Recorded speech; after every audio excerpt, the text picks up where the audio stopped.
আমি তোমার গোলাম, তোমার বান্দা বান্দিগুলোকে 5 ওয়াক্ত নামাজি বানানোর উদ্দেশ্যে কথা বলেছি। মালিক ও আজকের ফজর থেকেই তুমি আমাদেরকে হাকিকতে পাক্কা 5 ওয়াক্ত নামাজি হিসাবে মঞ্জুর করে নাও। আয় আল্লাহ তাআলা, তোমার ঘরের কিছু কাজ অপূর্ণ রয়েছে আল্লাহ, এই কাজটুকু সুন্দরভাবে সম্পূর্ণ করার তৌফিক দিয়ে দাও।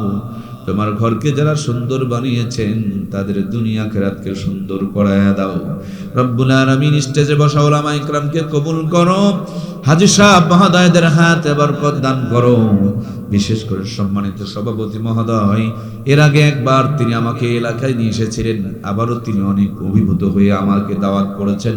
সাথে আমার ওসমান ভাই কতবার যে ফোনে যোগাযোগ করেছেন, ব্যাপক পরিমাণ বারবার যোগাযোগ করে তিনি আমাকে এখানে নিয়ে এসেছেন।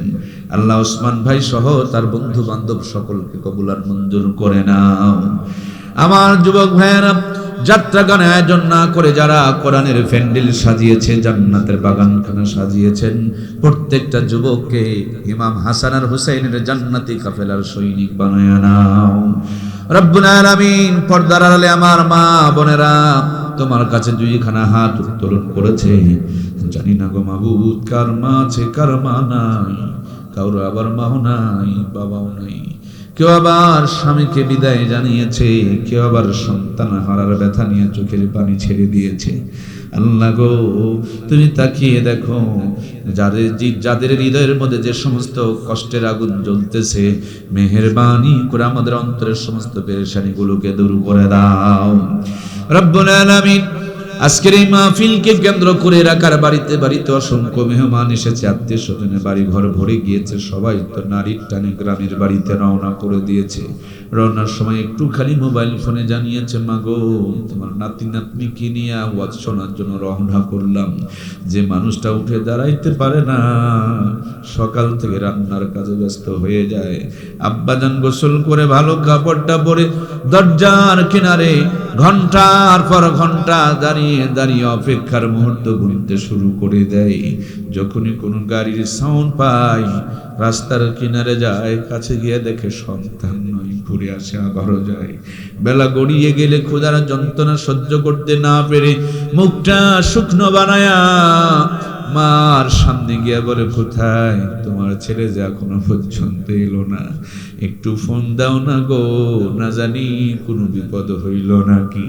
মায়ে ফোন দিয়ে বলে, বেটা সে সকাল থেকে তোমার আব্বু না খেয়ে রাস্তার কিনারে দাঁড়িয়ে আছে, তোমরা এখন কোন জায়গায়? ছেলে বলে, মা গো বাবাকে খেতে বলো, ডায়াবেটিস তো নীল হয়ে যাবে, শরীর দুর্বল হয়ে যাবে। বাবাই বলে, আমার ক্ষুধা লাগে নাই রে, আমার খাবার পেটে ঢুকতে চায় না, আমি আমার আদরের নাতি আর নাতনিকে দুই পাশে একটু সুন্দর করে বসায় নিয়ে এক মুঠ খেতে চাই। ওগো দরদের আল্লাহ,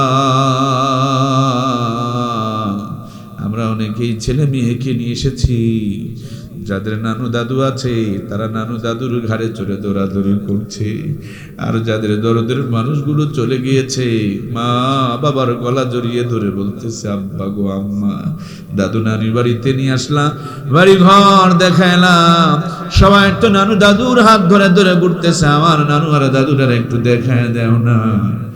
বাবা মায়ের কবরের কিনারে দাঁড়ায়া ইশারা করে বলে, এখানেই তোমার আপনজন নানু আর দাদুরা ঘুমিয়ে পড়েছেন। দরদি আল্লাহ, দয়া করে আমাদের সবার মা বাবার কবরগুলোকে, নানা আর দাদি, নানু দাদু নানি দাদি সবার কবরগুলোকে জান্নাতের বাগান বানায়া দাও।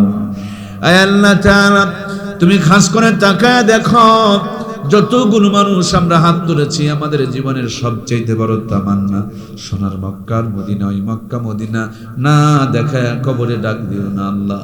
এই দুইখানা হাত দিয়া তোমার বাইতুল্লাহর চাদর মুবারক জড়িয়ে ধরে তোমাকে একটু ডাকার সুযোগ দান করে দিও। হাতেমে কাবায় কবুল করে নিও, মিজাবে রহমতে কবুল করে নিও, মাকাম ইব্রাহিমে কবুল করে নিও। বারবার তোমার বন্ধু রওজার পাশে সালাম দেওয়ার ব্যবস্থা করে দিও। ঘুমের ঘরে এক নজরের জন্য হলো তোমার বন্ধুর বরকতি জান্নাতি নুরানি চেহারা মোবারক দেখা দিও আল্লাহ। আয় আল্লাহ তাআলা, এলাকা তোমার কুদরতি হাতে রেখে গেলাম, রহমত আর বরকত দিয়ে জীবনগুলোকে ভরপুর বানায়া দিও। জীবনটাকে মুঠের মধ্যে নিয়া আমার শ্রমিক ভাইরা কয়লা ফ্যাক্টরির মধ্যে কাজ কাম যারা করেন, আল্লাহ গো, প্রাকৃতিক সহ সার্বিক দুর্যোগ থেকে তুমি তাদের বাঁচায়া দিও। গরিবের শরীরটাই বড় সম্পদ, তুমি আমাদেরকে অসুস্থ বানাইয়া বিছানায় ফেলে রাখিও না।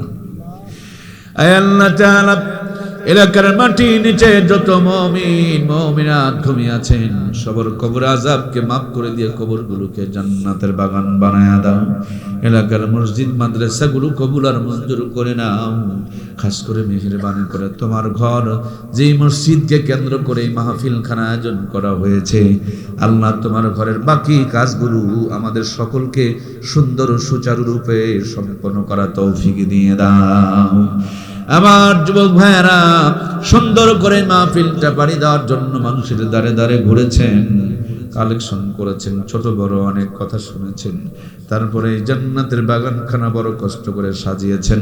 প্রত্যেকটা যুবককে তুমি এই মাহফিলটা নাজাতের জরিয়া হিসেবে কবুল আর মঞ্জুর করে নাও। রব্বুল আলামিন, আজকের ফজর থেকে তুমি আমাদের 5 ওয়াক্ত নামাজি বানিয়ে দাও। আল্লাহ, তুমি মেহেরবানি করে আমাদের জীবনটাকে দুনিয়া আখিরাতের সফলতা দিয়ে ভরপুর করে দাও। কলিজার টুকরা প্রিয় মাতৃভূমির প্রতি তোমার রহমত আর বরকত নাজিল করো। এদেশের স্বাধীনতার সর্বমহৎ থেকে কিয়ামত পর্যন্ত মঞ্জুর করো। দেশ যারা পরিচালনা করছেন তাদের হিকমত যোগ্যতাকে বাড়ায়া দাও। যারা ষড়যন্ত্র চক্রান্ত করছেন, আল্লাহ তুমি তাদেরকে হেদায়েত দান করে দাও। সমগ্র পৃথিবীর মধ্যে বিশেষ করে ফিলিস্তিনের নিরহ মুসলমান ভাই বোনগুলোকে হেফাজত করো। ফিলিস্তিনের স্বাধীনতার সর্বমহত্ব দিয়ে দাও। আল্লাহ, আমার কলিজার টুকরা প্রিয় মাতৃভূমি বাংলার জমিনকে আশেপাশের সমস্ত চক্রান্তের হাত থেকে তুমি বাঁচায়া দাও। রব্বুল আলামিন, জানি না কার জন্য কোন দোকানে কাফনের কাপড় রেডি হয়ে আছে, না জানি কোন মুহূর্তে মালাকুল মউত নাকের ডগার সামনে হাজির হয়ে যাবে। কলিজার টুকরা সন্তানগুলো আব্বা আব্বা বলে চিৎকার করবে, আদরের মেয়েরা মা মা বলে ধুলাবালিতে গড়াগড়ি করবে। সেই মুহূর্ত আসার পূর্বে পূর্ণাঙ্গ মুমিনে কামিল বানায়া দিও। তাওবাতুন নাসুহা নসিব করে দিও। পবিত্র রমজান মাসের রোজার হালতে জুমার দিনে ঈমানের সাথে মওত দিও। মওতের সময় আমাদের সকলের জবানে আখিরি কালিমা, মধুর কালিমা, জান্নাতি কালিমা জারি করে দিও। লা ইলাহা ইল্লাল্লাহু মুহাম্মাদুর রাসূলুল্লাহ সাল্লাল্লাহু আলাইহি ওয়াসাল্লাম।